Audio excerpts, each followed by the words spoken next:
모두의 건강을 생각하는 쿠키 건강 뉴스입니다. 첫 소식입니다.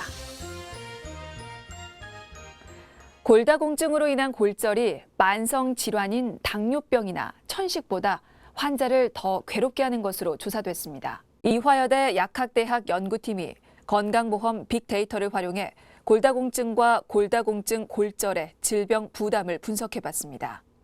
질병 부담이란 특정 질환에 의해 사망하거나 장애가 발생했을 때 손실이 얼마나 일어나는지를 보여주는데요. 국내에서는 골다공증 골절이 당뇨병과 천식에 비해 그 부담이 더 큰 것으로 파악됐습니다. 연구팀은 골다공증 골절은 별다른 증상이 없어 조기에 인지하기 쉽지 않고 예후도 좋지 않은 편이라며 60세 이상은 골밀도 검사를 정기적으로 받을 필요가 있다고 강조했습니다. 우리나라 70세 이상 고령층을 조사했을 때 여성보다는 남성에서 근육량이 더 감소하는 것으로 나타났습니다. 남성의 경우 5명 중 1명이 근감소증을 앓고 있었습니다. 경희대병원 가정의학과 연구팀은 70에서 84세 노인 2,100여 명을 대상으로 보행 속도와 사지 근육량 등을 적용해 근감소증 발생 빈도를 살펴본 결과 남성의 경우 21.3%, 여성은 13.8%에서 근감소증이 확인됐다고 전했습니다. 연구팀은 보건복지부 주관 한국노인노세 코호트 사업의 일환으로 진행된 이번 연구 결과는 한국노인 건강의 현 주소를 간접적으로 보여주는 중요한 수치라고 덧붙였습니다. 국민건강보험공단은 지난해 땀으로 인한 악취증 때문에 진료를 본 환자들의 자료를 분석한 결과 30대 이하 환자가 전체의 73.9%를 차지했다고 밝혔습니다. 10대 이하가 1,200여 명으로 가장 많았고 20대부터 60대까지는 나이가 들수록 환자 수가 줄어들었습니다. 성별로는 최근 5년 동안 여성 환자가 평균 2,100여 명으로 남성보다 1.24배 많은 것으로 나타났습니다. 또 땀 악취증은 대개 여름철에 환자가 많을 것으로 예상되지만 실제 환자는 겨울철에 더 많은 것으로 집계됐습니다. 유산소 운동과 근육 운동을 꾸준히 하면 복부 비만의 원인인 내장 지방뿐만 아니라 염증 활성도까지 감소하는 것으로 나타났습니다. 고려대 안암병원 핵의학과와 고려대 구로병원 심혈관센터 연구진에 따르면 비만 여성 23명에게 30분 빠르게 걷기, 20분 달리기 같은 유산소 운동과 근육 저항 운동을 석 달 동안 매일 시행하게 한 결과 이들의 내장 지방 염증 활성도가 절반 이하로 줄었습니다. 연구진은 비만 관리에 있어 내장 지방의 염증 활성도 감소가 중요한 치료 목표로 인식되고 있다며 이를 영상으로 볼 수 있는 핵의학적 기법의 활용 가치가 높다고 전했습니다. 국내 80세 이상 노인 5명 가운데 1명은 밤에 잠들기 어렵거나 잠을 자다가도 도중에 깨는 불면증을 겪고 있다는 연구 결과가 나왔습니다. 서울 아산병원 정신건강의학과와 울산대병원 직업환경의학과 연구팀이 분석한 결과 2013년 기준 60대의 불면증 유병률은 10%, 70대는 15%, 80대 이상에서는 18%를 기록했는데요. 연령대가 높아질수록 불면증 환자가 증가하는 양상을 보였고 80세 이상에선 5명 중 1명꼴로 관찰됐습니다. 연구팀은 나이가 들면 신체 활동이 줄고 소화기나 근골격계 기능은 떨어지는 가운데 소외감 등 정신적 문제가 늘어난다며 신체적, 정신적 문제가 겹치면서 불면에 시달리는 경우가 많은 것으로 보인다고 설명했습니다.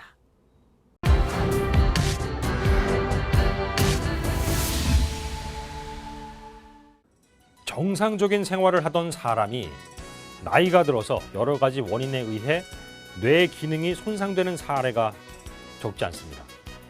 이전에 비해 인지 기능이 지속적이고 또 전반적으로 떨어지고 일상생활에 지장이 따르는 상태. 우리는 65세 이후 노년기에 발병한 이 질환을 노인성 치매라고 부릅니다. 과거에는 이 노인성 치매에 걸리면 망령 또는 노망이 들었다고 하면서 노인들이 겪는 노화 현상의 하나로 치부했죠. 그러나 최근 이 많은 연구들을 거치면서 치매는 일종의 뇌 질환으로 인식되고 있습니다. 우리나라의 65세 이상 치매 유병률은 10% 안팎으로 보고되고 있습니다. 중앙치매센터에 따르면 지난해 65세 이상 치매 환자는 74만여 명에 달했는데 급속한 고령화에 따라 2060년엔 그 환자 수가 332만여 명으로 늘어날 것으로 추정됩니다. 유병률은 나이가 늘어날수록 함께 증가하는데 65세를 기준으로 5살 더 많아질 때마다 2배씩 불어납니다. 보통 이제 65세 이상 노인 중에서 알츠하이머형 치매 등 치매가 한 10%를 차지하고 있다고 보고 있거든요.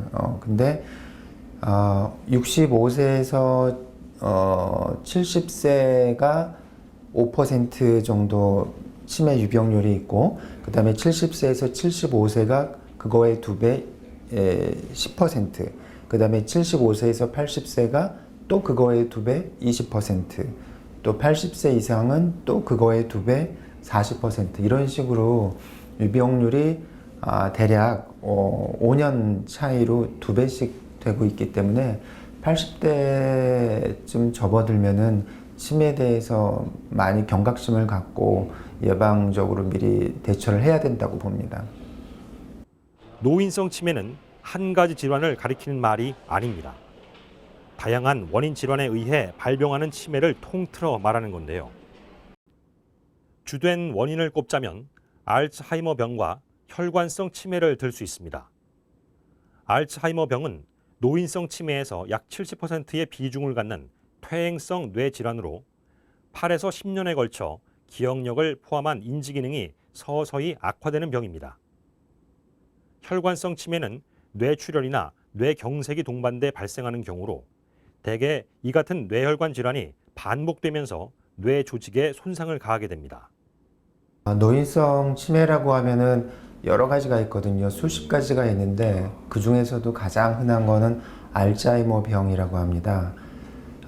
각 치매마다 원인이 좀 다르긴 하지만 이제 뇌가 위축되고 베타 아밀로이드라는 치매를 유발시키는 물질들이 뇌에 찌꺼기처럼 끼어서 치매가 생기는 경우가 많고요. 또 한 가지는 이제 타우 단백질이라는 게 역시 마찬가지로 신경세포 안에 꼬여서 과인산화돼서 치매를 유발하는 경우가 반 이상입니다.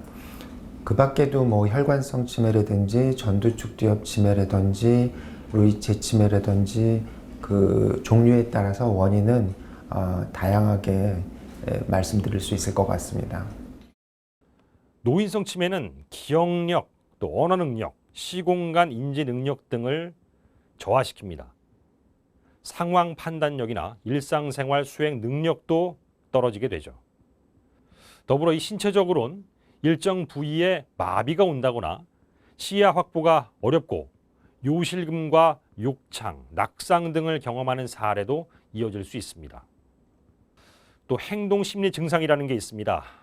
우울하고 불안한 마음 등이 기반이 돼서 안절부절, 어쩔 줄 몰라 하거나 때론 공격적 성향으로 표출될 때가 있습니다. 실제로 이 환자들이나 가족들이 참 힘들어하는 부분이 이 행동 조절이 안 되는 경우라고 합니다. 누가 내 물건을 훔쳐간다. 근데 그게 며느리다, 뭐 손자다, 이런 경우가 되게 많거든요. 피해망상이라고 하는데 거기에 대해서는 피해망상 약을 드시면 좋아지시고, 우울증이 있으시면 우울증 약을 먹고, 불안증이 있으시면 불안증 약을 먹고, 그러면 집에서 생활할 수 있게 되시고 또 요양병원에서도 얌전하게 잘 생활하실 수 있게 되는데, 그 부분의 도움을 놓쳐서 못 받는 분들이 좀 있으시거든요. 그래서 약물학적으로도 1차적으로 도움을 많이 받으실 수가 있고, 요즘에는 이제 주간보호센터, 그 다음에 치매안심센터 이런 데서도 그런 치료적인 팁 이런 것들을 많이 주시고 계시거든요. 그래서 그런 행동심리 증상에 대해서도 이런 경우에 어떻게 처치해라, 이런 경우에 어떻게 처치해라, 이런 거를 많이 알려주고 계세요. 노인성 치매의 진단 과정에선 환자와 환자를 잘 알고 있는 보호자를 통한 병력 청취가 중요합니다. 과거에 비해 기억력을 포함한 인지 기능의 변화가 있는지, 있다면 언제부터 어떤 양상으로 나타났는지 확인할 필요가 있습니다. 이어 신체 검사와 일상생활 수행 능력 검사, 혈액 검사 등이 이루어지며 MRI, CT 같은 뇌 영상학 검사도 병행됩니다. 진단을 밟아 치매의 원인이 파악되면 그 원인에 따른 약물 치료와 관리가 시작됩니다. 치매 원인 질환 중 10에서 15% 정도는 치료를 통해 완치가 가능하다고 합니다. 가장 흔한 알츠하이머병과 혈관성 치매의 경우 비록 완치는 어렵지만 그 진행 속도를 늦추거나 증상을 호전시킬 수 있습니다.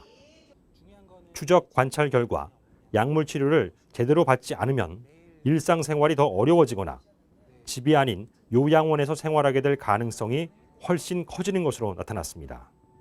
아세틸콜린이 결핍이 돼서 알츠하이머형 치매가 생기기 때문에 아세틸콜린이 결핍되지 않도록 도와주는 도네페질, 리바스티그민, 갈란타민 이런 약들이 1차적으로 널리 쓰이고 있고, 그 다음에 신경 독성을 좀 치료해주는 NMDA 수용체 차단제가 있거든요. 그래서 메만틴이라고 하는데 이런 약들이 치매 치료제로 1차적으로 널리 쓰이고 있고, 그 밖에 이제 아까 병리에서 말씀드렸던 베타 아밀로이드가 찌꺼기가 낀다든지 아니면은 타우 단백질이 응집이 된다든지 이런 것들이 이제 치매의 원인으로 밝혀지고 있기 때문에 그것이 응집되지 않도록 해주는 약물이 개발되고 있는데 아직까지 이제 공식적으로 허가를 받거나 승인을 받거나 효과적이다 알려지고 있지는 않고.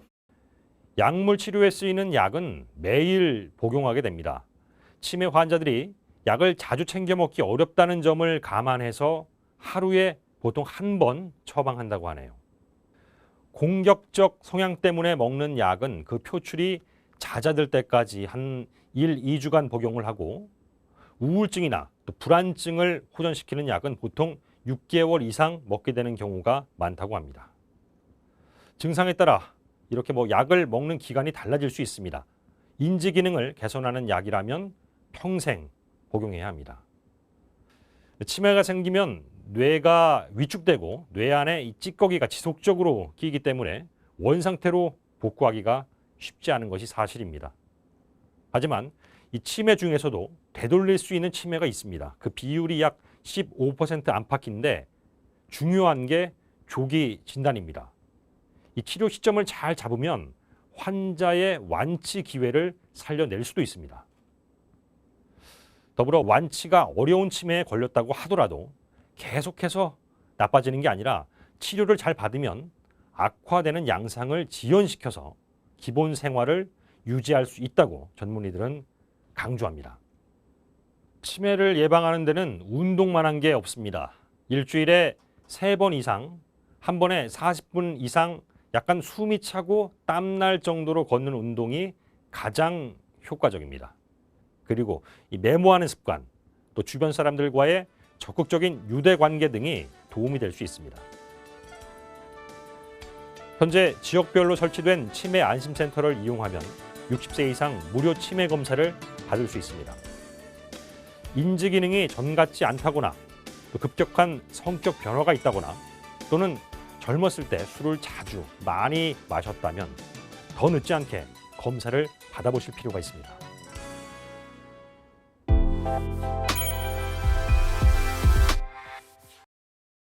덥고 습한 여름철, 식중독 예방을 위한 주의사항이 쏟아지는데요. 건강한 여름을 나기 위해선 식중독만 주의할 게 아닙니다. 우리가 평상시에 자주 사용하는 의료기기들 역시 잘못 사용하면 감염 위험이 높아지기 때문에 올바른 사용 방법을 숙지하셔야 하는데요. 식품의약품안전처가 여름철 의료기기 안전사용법을 안내했습니다. 지금 살펴보고 가겠습니다. 먼저 가장 많이 사용하는 콘택트 렌즈부터 보시죠. 렌즈는 일단 물놀이장이나 바닷가에서는 사용하지 않는 게 좋습니다. 콘택트 렌즈가 수영장 물이나 바닷물, 또 수돗물에 닿으면 세균, 곰팡이가 렌즈에 달라붙어서 감염 위험이 커지기 때문입니다. 심하면 주로 물이나 토양에 서식하는 원생동물인 가시아메바로 인해서 각막염에 걸릴 수도 있으니까요. 물이 있는 곳에서는 렌즈 대신 도수 있는 물안경을 착용하는 것이 바람직하고요. 여름철 렌즈 착용법도 알려드리겠습니다. 우선 손을 깨끗이 씻고 렌즈를 검지 끝에 올린 뒤 눈꺼풀을 벌린 후 살며시 눈동자에 올려놓으면 됩니다. 렌즈를 뺄 때도 먼저 손부터 깨끗이 씻어야 하는데 잘 빠지지 않는다고 수돗물을 사용하시면 절대 안 됩니다. 인공 눈물이나 식염수를 사용해서 제거하시기 바랍니다. 자, 제모기도 주의가 필요한 의료기기인데요. 제모기 사용 전 제모할 부위에 묻어있는 화장품이나 또 노폐물을 깨끗이 씻어내고 물기를 완전히 말려야 합니다. 또 상처나 피부염 증상이 있는 경우는 제모기를 사용해서는 안 되고요. 왁싱처럼 인위적으로 털을 뽑거나 필링하는 제품과 제모기를 동시에 사용하면 피부에 상처를 낼 수도 있습니다. 여기에 제모 후 땀 냄새나 각질 제거제 등을 함께 사용해도 피부가 따갑고 붉어질 수 있기 때문에 약 일주일 동안은 부드럽게 씻기만 하시고요. 제모 부위가 강한 햇빛에 노출될 경우 색소 침착이 일어날 수 있으니까 일주일 동안은 외부 활동할 때 자외선 차단제를 발라서 피부를 보호해 주는 것이 좋습니다. 만약에 제모 부위가 붉게 변하거나 물집, 통증, 가려움 등의 증상이 지속되면 피부과 전문의의 진료를 꼭 받으시기 바라겠습니다. 자, 다음 이식형 보청기를 착용하고 있을 때도 물을 주의하셔야 합니다. 외부 장치가 물이나 땀에 젖으면 고장이 날 수 있으니까요. 외부 장치가 젖었다면 배터리를 제거한 후 건조시키시고요. 되도록 환기가 잘 되는 상온에서 외부 충격을 받지 않도록 두는 게 좋습니다. 또 에어컨이나 냉장고 같이 자석이 포함된 기기 곁에 두면 오작동을 일으킬 수 있기 때문에 자기장이 발생하는 기기 옆에는 두지 마시고 MRI를 촬영할 때도 사전에 임상의와 상의해서 진행하셔야 합니다.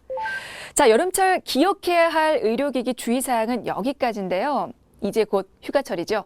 올해도 폭염이 예보돼 있는 데다가 코로나19를 피해서 바닷가나 또 계곡을 많이들 찾으실 텐데요. 건강한 여름 보내고 또 의료기기 고장으로 인한 불필요한 지출을 막으려면 조금 귀찮고 번거롭더라도 조금만 더 신경 쓰시기 바라겠습니다. 이상 건강톡톡이었습니다.